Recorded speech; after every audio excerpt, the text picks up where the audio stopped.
कहानी की शुरुआत में हम ड्रासा नाम की एक शार्प शूटर को देखते हैं जो पिछले कई घंटों से एक टनल में छुपी हुई है। दरअसल वह यहाँ अपने शिकार का इंतजार कर रही होती है। ड्रासा को पास के एयरपोर्ट पर एक गवर्नमेंट अफसर को मारने का टास्क दिया गया था। कुछ ही देर बाद रनवे पर एक प्लेन लैंड करता है। ड्रासा को जैसे ही अपना शिकार नजर आया उसने उसे कई किलोमीटर दूर से एक ही शॉट में खत्म कर दिया। ड्रासा अपना ये काम इतनी बारीकी से अंजाम देती है कि वहाँ पर मौजूद गार्ड्स को पता ही नहीं चलता कि गोली किसने और कहाँ से चलाई। मिशन कंप्लीट करने के बाद ड्रासा अपनी माँ की कब्र पर जाती है जहाँ उसका फादर पहले से ही मौजूद होता है। यहाँ हमें ड्रासा के बारे में एक और बात मालूम होती है कि जब भी वह किसी को अपनी राइफल से मारती है तो उस बुलेट के कवर को अपने पास रख लेती है और फिर वह इन बुलेट कवर्स को अपने पिता को सौंप देती है। दरअसल ड्रासा एक कॉन्ट्रैक्ट किलर थी, यानी वह पैसों के लिए लोगों को मारा करती थी और अब तक कई लोगों को मार चुकी थी। इसे लोगों को मारना तो बिल्कुल अच्छा नहीं लगता था, लेकिन अब यह काम उसका पेशा बन चुका था। इसलिए ड्रासा उन बुलेट्स के कवर्स को अपने फादर को पकड़ा देती, जिससे उसका दुख थोड़ा कम हो जाता। ड्रासा अपने पिता को बताती है कि मुझे एक और नया प्रोजेक्ट मिला है जो पूरे 1 साल तक चलेगा। शायद इस दौरान मैं आपसे मिल नहीं पाऊंगी। जिस पर ड्रासा के फादर जवाब देते हैं, तुम हर साल आती हो और मुझे कुछ गोलियों के कवर पकड़ा देती हो, मगर अगले साल ऐसा नहीं होगा। मेरा कैंसर का लास्ट स्टेज चल रहा है, मेरे पास अब ज्यादा वक्त नहीं बचा और अगर आने वाले दिनों में मेरी मौत नहीं हुई तो मैं खुद 14 फरवरी वैलेंटाइंस डे पर अपनी जिंदगी खत्म कर लूंगा, क्योंकि अब मेरे पास जीने की कोई वजह नहीं है। तुम्हारी माँ भी मर चुकी है और तुम भी अपने काम के चलते साल में 1-2 बार मुझसे मिलने आती हो, इसलिए हो सकता है ये हमारी आखिरी मुलाकात हो। ये सुनकर ड्रासा की आंखें भर आती हैं। अब यहाँ सीन शिफ्ट होता है और हम देखते हैं इस कहानी के दूसरे लीड कैरेक्टर लेवाई को। लेवाई की जिंदगी बिल्कुल भी ठीक नहीं चल रही थी। उसे अक्सर भयानक सपने आते थे और नींद उसकी आंखों से कोसों दूर चली जाती थी। एक रात जब उसकी आंख बुरे सपने से खुलती है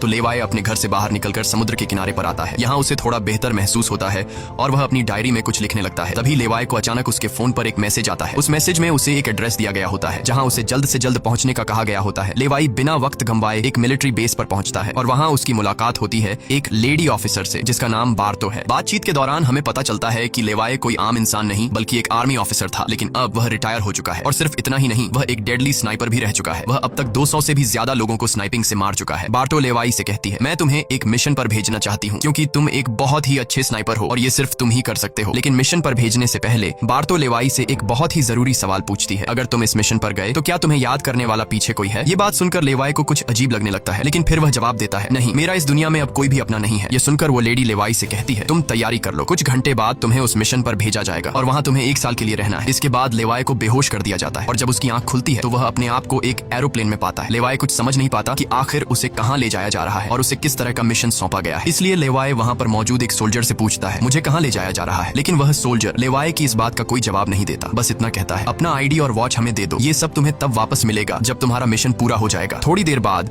वो सोल्जर उसे बताता है, अब तुम्हारा प्लेन से उतरने का वक्त आ चुका है। कुछ ही मिनटों में हम नो फ्लाइंग जोन एरिया में एंटर करने वाले हैं। यहाँ से आगे जाने की हमें परमिशन नहीं है। बस वह सिर्फ इतना बताता है कि नीचे उतरने के बाद तुम्हें अकेले 32 किलोमीटर नॉर्थ की तरफ पैदल जाना होगा, तब तुम अपनी मिशन वाली जगह पर पहुंच जाओगे। लेकिन लेवाई के दिमाग में अब भी एक ही बात चल रही थी। वो फिर से उस सोल्जर से पूछता है, आखिर हम जा कहाँ रहे हैं? इस पर सोल्जर जवाब देता है, मुझे इस सवाल का जवाब देने का परमिशन नहीं है। मेरी वर्दी में एक माइक्रोफोन लगा हुआ है। अगर मैंने तुम्हें इस जगह के बारे में बताया तो मुझे नौकरी से निकाला जा सकता है या फिर मारा भी जा सकता है। यह बात सुनकर लेवाई के गले में सांसें अटक जाती हैं। इसके बाद उसे एक पैराशूट दिया जाता है और प्लेन का दरवाजा खुलते ही लेवाई कूद जाता है और सेफली लैंडिंग करता है। लेकिन असली गेम तो अब शुरू होता है। 32 किलोमीटर की दूरी उसे पैदल तय करनी थी। लेवाई को पैदल चलते चलते 2 दिन बीत जाते हैं और 2 दिनों का लंबा सफर तय करने के बाद फाइनली वो उस जगह पर पहुंच जाता है। वो देखता है कि ये एक बहुत ही सुनसान इलाका है जहां इंसान तो दूर बल्कि उससे परिंदे भी नहीं दिखाई देते। तभी उसकी मुलाकात जेडी नाम के एक आदमी से होती है। जेडी 1 साल तक यहाँ मिशन पर था, अब उसकी ड्यूटी खत्म हो चुकी है, इसलिए अब लेवाई उसकी जगह संभालेगा। जेडी लेवाई को एक वॉच टावर की तरफ ले जाता है। टावर के टॉप पर पहुंचने के बाद लेवाई को अब भी समझ नहीं आ रहा था कि उसे यहाँ क्या काम करना है। यही सवाल जब वो जेडी से पूछता है तो जेडी जवाब देता है, यहाँ एक बहुत ही गहरी खाई है जिसे गॉर्ज नाम दिया गया है। ये एक बहुत ही मिस्टीरियस और गहरी खाई है जिसके बॉटम तक आज तक कोई भी नहीं पहुंच पाया। तुम्हारा काम बहुत ही सिंपल है, तुम्हें इस खाई की पहरेदारी करनी है। इसके बाद वो लेवाई को यहाँ के स्ट्रिक्ट रूल्स बताता है। वह कहता है, तुम यहाँ से बाहर महीने में एक ही बार हेडक्वार्टर फोन कर सकते हो, चाहे कुछ भी हो जाए,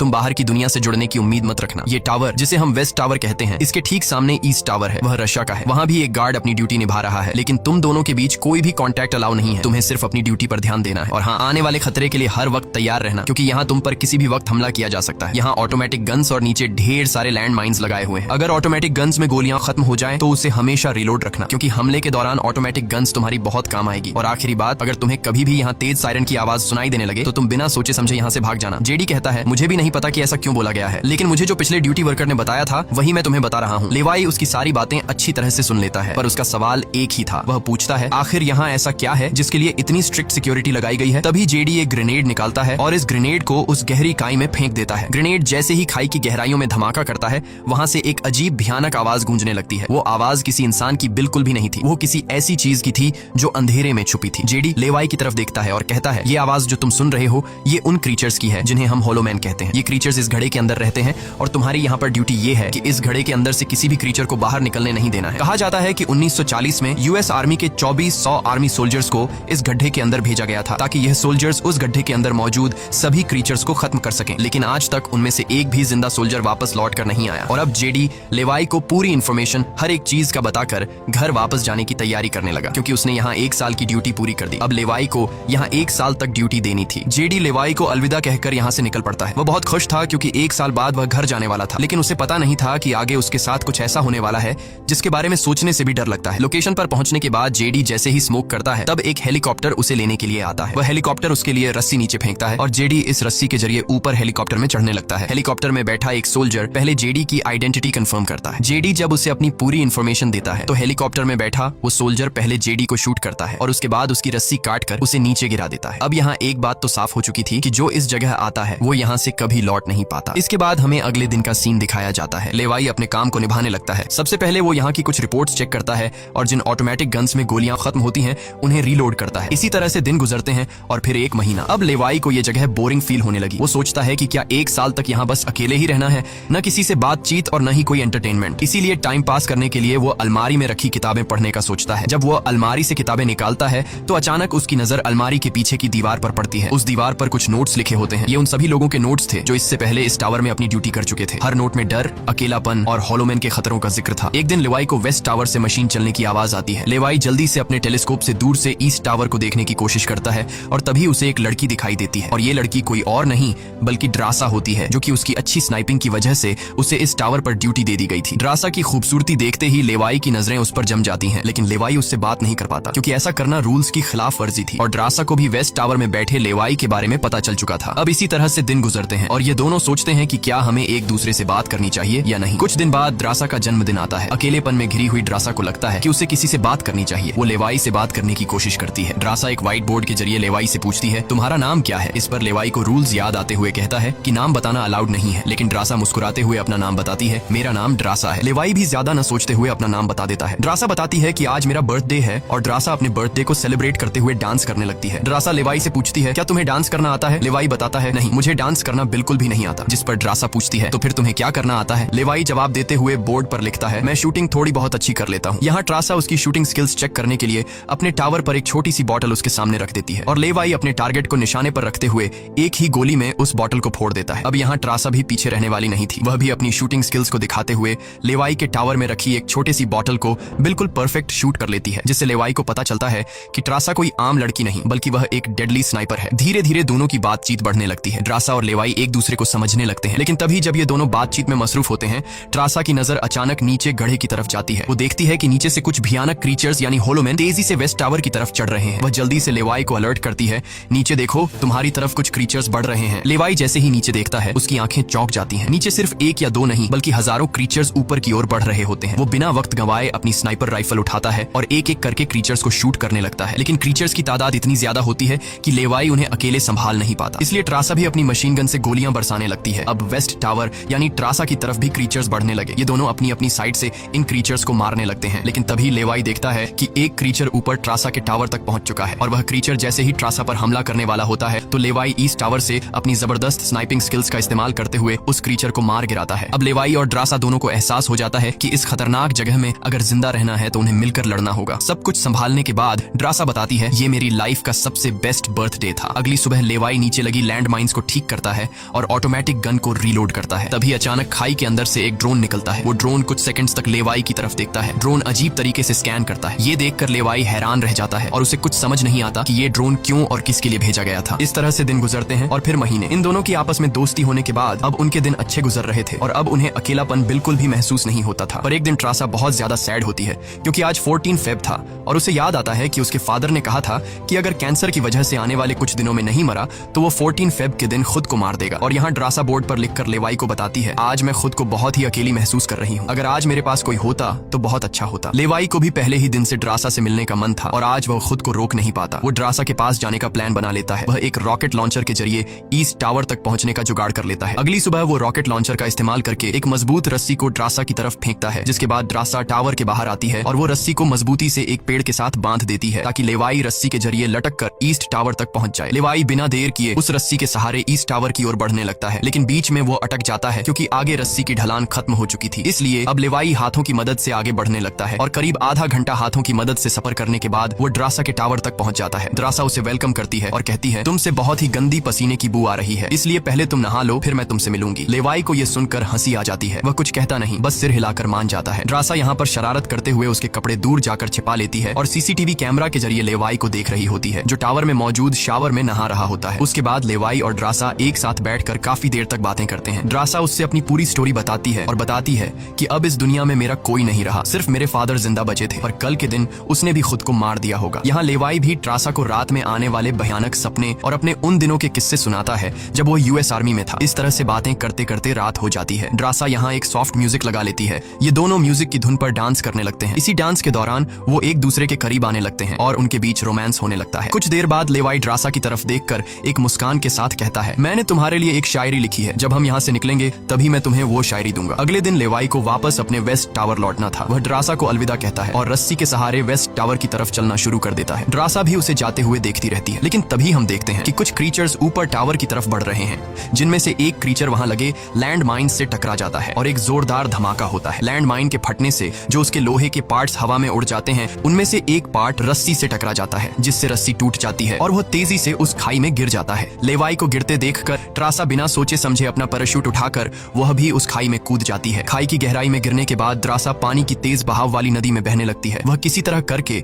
नदी से बाहर निकलकर किनारे तक पहुंच जाती है। दूसरी तरफ लेवाई की किस्मत अच्छी होती है कि वो एक बड़े से पेड़ पर गिरकर लटक चुका था। इतनी ऊंचाई से गिरने के बाद उसे चोटें तो काफी सारी आ जाती हैं, पर उसकी जान बच जाती है। जैसे ही उसकी आंखें खुलती हैं, वो देखता है कि एक बड़ा कीड़ा उस पर हमला करने के लिए बढ़ रहा है। वो खुद को बचाने की कोशिश करता है, पर तभी पेड़ की लकड़ी टूट जाती है और लेवाई नीचे पेड़ की जड़ों पर गिर जाता है। नीचे गिरते ही पेड़ की जड़ों ने उसे अपनी गिरफ्त में लेने लगती है और लेवाई को जकड़ लेती है। उससे पहले कि ये जड़ें लेवाई को मार देती, वहां ड्रासा पहुंच जाती है। वो जल्दी से चाकू निकालकर इन जड़ों को काटने लग जाती है, जिससे लेवाई आजाद हो जाता है। इसके बाद लेवाई और ड्रासा चारों ओर देखने लगते हैं। हर तरफ सन्नाटा और डर का माहौल छाया होता है। तभी अचानक पेड़ों की आड़ से कुछ क्रीचर्स निकलकर उन पर हमला कर देते हैं। यहाँ उनके बीच एक बड़ी फाइट होने लगती है। लेवाई अपनी बंदूक संभालता है और पहली गोली सीधे एक क्रीचर के सर में मारता है। एक के बाद एक दोनों ने मिलकर दोनों क्रीचर्स को खत्म कर दिया। यहाँ लेवाई की नजर क्रीचर की डेड बॉडी पर पड़ती है। वह देखता है कि क्रीचर ने वही आर्मी वर्दी पहन रखी थी जो किसी जमाने में अमेरिकन सोल्जर्स की होती थी। ये देखकर लेवाई के रोंगटे खड़े हो जाते हैं। तभी उसे जेडी की वो बातें याद आती हैं, जब उन्होंने बताया था कि 1940 में 2400 सोल्जर्स के एक बड़े ग्रुप को इस खाई में भेजा गया था और वो सैनिक कभी वापस नहीं लौटे थे। उसके बाद लेवाई और ड्रासा एक अजीब भयानक सी जगह पर पहुंच जाते हैं। यहाँ का मंजर किसी बुरे सपने जैसा था। हर तरफ इंसानों के सड़े गले शरीर पड़े थे और सबसे अजीब बात यह थी कि इन शरीरों के अंदर से पेड़ पौधे उग आए थे। ऐसा लग रहा था जैसे कोई जानलेवा वायरस ने इस जगह को अपनी गिरफ्त में ले लिया हो। तभी अचानक पेड़ों के बीच से कुछ हलचल होती है। लेवाई और ड्रासा समझ जाते हैं कि क्रीचर्स एक बार फिर उनका पीछा कर रहे हैं। डर के मारे यह दोनों तेजी से भागने लगते हैं और एक टूटी फूटी चर्च में घुस जाते हैं। दरवाजा बंद करने के बाद सामने उन्हें एक अजीब सा नजारा दिखता है। हर तरफ इंसानों की लाशें पड़ी हुई थी। उनकी हालत देखकर ऐसा लग रहा था जैसे उन्होंने खुद अपनी जान ले ली हो ताकि इस वायरस से बच सकें। अचानक एक बड़ी मकड़ी ड्रासा के ऊपर कूद पड़ती है और ढेर सारी और भी मकड़ियां निकल आती हैं। ये मकड़ियां साइज में काफी बड़ी होती हैं। जैसे ही स्पाइडर उन पर हमला करता है, लेवाई और ड्रासा मिलकर उसे खत्म कर देते हैं। दूसरी तरफ चर्च का दरवाजा वो क्रीचर तोड़कर अंदर आ जाते हैं। लेवाई और ड्रासा अपनी जान बचाने के लिए उन पर फायरिंग शुरू कर देते हैं और जैसे तैसे करके उनसे अपनी जान छुड़ाकर चर्च से बाहर निकल आते हैं। तभी लेवाई की नजर सामने पहाड़ में बनी एक पुरानी सुरंग पर पड़ती है। वह दोनों फौरन उस सुरंग के अंदर घुस जाते हैं। अंदर जाकर उन्हें पता लगता है कि असल में यह एक पुरानी लैब है। यहाँ हर जगह टूटी फूटी कांच, मशीन्स और पुराने जंग लगे हुए कंटेनर्स पड़े थे। यहाँ लेवाई को एक पुराना डीवीडी कैसेट मिलता है। लेवाई डीवीडी को प्ले करता है और स्क्रीन पर एक लड़की नजर आती है। वह लड़की कहती है कि हम लोग यहाँ एक सीक्रेट केमिकल मिसाइल प्रोजेक्ट पर काम कर रहे थे। हमारे साथ सैकड़ों साइंटिस्ट थे, पर एक दिन यहाँ भूकंप आया। भूकंप के तेज झटके से मिसाइल की केमिकल लीक हो गई। जहरीला केमिकल हवा में मिलने लगा। कुछ ही घंटों में लोग वायरस से इन्फेक्ट होने लगे। वह लड़की अपना पेट दिखाते हुए बताती है कि मैं भी इन्फेक्टेड हूँ। हालांकि हमने मिलिट्री को सब कुछ बताया। हमने उनसे कहा कि इस पूरे इलाके को बॉम्बिंग करके तबाह कर दिया जाए ताकि इन्फेक्शन और फैल न सके, लेकिन उन्होंने हमारी बात नहीं सुनी। इस वीडियो को देखने के बाद लेवाई को वहाँ एक नए जमाने का कंप्यूटर मिलता है। लेवाई को समझ नहीं आता कि इस जगह में आज के दौर का कंप्यूटर कैसे रखा गया है। लेवाई उसे ऑन करता है और उसमें मौजूद जानकारी को देखकर एकदम सुन रह जाता है। उसे डार्क लेक नाम की एक कंपनी के बारे में पता चलता है जो पैरामिलिट्री बनाने का काम करती है। ये कंपनी यहाँ से इन्फेक्टेड लोगों के सैंपल्स इकट्ठा करके अपने कंट्री के सोल्जर्स को सुपर सोल्जर्स में कन्वर्ट करने के लिए उन पर एक्सपेरिमेंट करती है। यही वजह है कि कोई भी देश इस जगह को मिटाना नहीं चाहता। इसके अलावा लेवाई को यह भी पता चलता है कि यह जो खाई है यहाँ पर एक बहुत ही बड़ा मिसाइल है जिसकी एक्टिवेशन पर जब वो फटेगा तो 4.2 किलोमीटर की लंबाई में सब कुछ मिटा देगा। लेवाई और ट्रासा ये सारा राज समझ जाते हैं। उन्हें पता चल जाता है कि जिस लेडी बार्तो ने उन्हें यहाँ भेजा था वही इस जगह की ओनर है और वो इस जगह का गलत इस्तेमाल कर रही है। और इस जगह को सीक्रेट रखने के लिए लेडी बार्तो हमेशा ऐसे इंसान को यहाँ पर ड्यूटी के लिए चुनती थी जिसका पीछे कोई पूछने वाला नहीं हो, और उस इंसान को यहाँ साल भर ड्यूटी करने के बाद मार दिया जाता, जिस तरह से जेडी को मार दिया गया था, ताकि वो बाहर आकर दुनिया को इस जगह के बारे में नहीं बता सके। ये सब जानने के बाद जैसे ही ये दोनों वहाँ से निकलते हैं तभी एक घुड़सवार क्रीचर ट्रासा को रस्सी से जकड़कर अपने साथ ले जाता है। लेवाई ट्रासा की तलाश में यहाँ वहाँ भटकता है लेकिन उसे ट्रासा कहीं दिखाई नहीं दे रही थी। तभी लेवाई एक ऐसी जगह पर पहुंचता है जहाँ एक बड़ी मिसाइल रखी हुई थी। ये वही मिसाइल थी जिसके बारे में डार्क लेक कंपनी के कंप्यूटर से लेवाई को जानकारी मिली थी। लेवाई को सब कुछ साफ समझ आ चुका था। असल में वॉच टावर में पहले रह चुके लोग जब यह कहते थे कि अगर सायरन की आवाज सुनाई दे तो जितनी जल्दी हो सके यहाँ से भाग जाना चाहिए, वो दरअसल इस मिसाइल की ही बात कर रहे थे। दूसरी तरफ ट्रासा अब उस क्रीचर के कब्जे में थी। ट्रासा खुद को छुड़ाने की कोशिश करती है और जैसे तैसे करके वो खुद को छुड़ा लेती है। आजाद होते ही ट्रासा और क्रीचर के बीच फाइट छिड़ जाती है। लेवाई भी ट्रासा को ढूंढते ढूंढते वहां पहुंच जाता है और वह भी फौरन क्रीचर पर हमला कर देता है और ये दोनों मिलकर उसे आग लगाकर जला देते हैं। और अब बारी आती है इन लोगों की यहाँ से निकलने की, मगर आगे का रास्ता और भी ज्यादा मुश्किल था। जैसे ही लेवाई और ट्रासा आगे बढ़ते हैं सामने एक खतरनाक इलाका आता है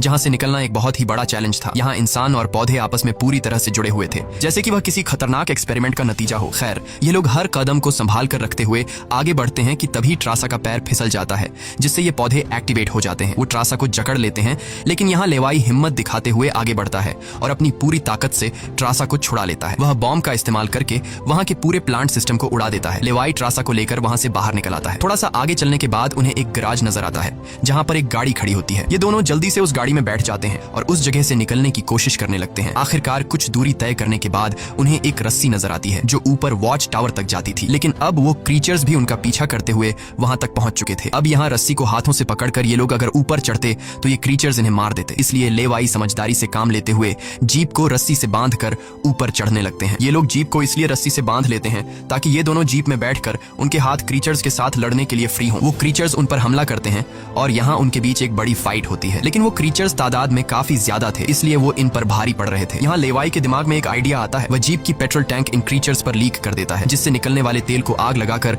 उन सभी क्रीचर्स को जला देता है और आखिर में ये लोग उस जीप की रस्सी काटकर उसे नीचे छोड़ देते हैं जिससे वो सभी क्रीचर्स मारे जाते हैं। इस तरह से ये लोग फाइनली ऊपर चढ़ने में कामयाब हो जाते हैं। अब इन दोनों को पता चल चुका था कि अगर ये दोनों यहाँ साल भर ड्यूटी कर भी लें तब भी आखिर में इन दोनों को मार दिया जाएगा। इसलिए अब ये दोनों एक बड़ा फैसला करते हैं कि अब वो इस जगह की रक्षा नहीं करेंगे बल्कि इस जगह को तबाह कर देंगे ताकि इनकी तरह कोई दूसरा सोल्जर यहाँ पर न फंस सके और इस जगह का गलत इस्तेमाल बंद हो जाए। ये सब करने के बाद ये दोनों यहाँ से दूर जाकर एक नई जिंदगी की शुरुआत करेंगे। यहाँ ट्रासा कहती है, मेरे पास फ्रांस में छुपने के लिए एक जगह है, हम वहाँ जाकर शादी करेंगे और आगे की जिंदगी वहीं पर बिताएंगे। लेवाई ट्रासा की बात मान जाता है और अब वह कहता है, मुझे वापस अपने टावर पर जाना होगा। मैं वहाँ जाकर टावर में एक बॉम्ब फिट करूंगा और साथ ही इस मिसाइल को भी एक्टिवेट कर दूंगा जिससे यह पूरी जगह तबाह हो जाएगी। जिसके बाद लेवाई रस्सी की मदद से अपने टावर तक पहुंच जाता है। इस बीच लेडी बार्तो लेवाई से कांटेक्ट करती है और सवाल करती है, क्या तुम इस गड्ढे के अंदर गए थे क्योंकि किसी ने हमारे कंप्यूटर को ऑन किया है। लेवाई यहाँ पर झूठ बोलकर बताता है, नहीं, मैं वहाँ नहीं गया था। लेकिन बार्तो जानती है कि लेवाई झूठ बोल रहा है। उन्होंने सिक्योरिटी कैमरास में सब कुछ देख लिया था कि लेवाई और ट्रासा दोनों गड्ढे के अंदर गए थे। फिर भी वो अपनी बात को आगे बढ़ाते हुए कहती है, अगर तुम नहीं गए तो फिर जाहिर सी बात है कि यह सारा काम उस वेस्ट टावर वाले गार्ड का है। तुम एक काम करो कि उस वेस्ट टावर वाले इंसान यानी ट्रासा को मार दो क्योंकि उसने रूल तोड़ा है। यहाँ लेवाई हाँ तो बोल देता है, लेकिन बार्तो को पता चल चुका था कि यह उसे नहीं मारेगा और वह समझ चुकी थी कि ये दोनों अब यहाँ से भागने वाले हैं और बाहर जाकर दुनिया को इस जगह के बारे में बता देंगे। इसीलिए वह खुद हेलीकॉप्टर में यहाँ पहुंचती है। लेकिन बार्तो के पहुंचने से पहले ये दोनों अपनी पूरी तैयारी कर चुके थे। लेवाई टावर से काफी दूर जाकर अपनी लाइफ का सबसे लंबा शॉट लेता है और सीधा उस टावर पर गोली मारता है